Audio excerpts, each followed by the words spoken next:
Gawin mo ito sa kamote, baka dito ka kikita ng malaki. Hindi mo akalain na pwede pala at napakasarap. Pwede mo din ito ipang negosyo. Kung hindi ka pa nakapag-follow sa aking Facebook page, please follow for more madiskarte recipes.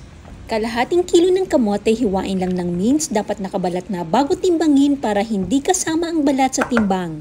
Lagyan ng puting asukal, haluin lang, then lagyan din ng cassava flour. Maglagay din ng tubig ng pakonti-konti lang. Paki-comment din kung taga saan kayo nanonood para malaman natin kung hanggang saan ang naabot ng ating video.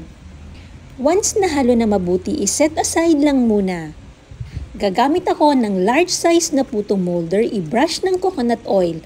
Mag-scoop ng 1/8 cup each bawat molder, then slightly flatten. Magpakulo ng tubig, dapat nasa 1/4 lang ang tubig ng inyong steamer. I-steam ng 30 minutes in low heat. Make sure na nakabalot ng telang takip. After 30 minutes, i-check, i-set aside at hintayin na lumamig bago tanggalin sa molder. Once na lumamig, gumamit ng barbecue stick pantanggal sa molder. Maglagay din ng grated cheese sa ibabaw. Maraming salamat sa panunood.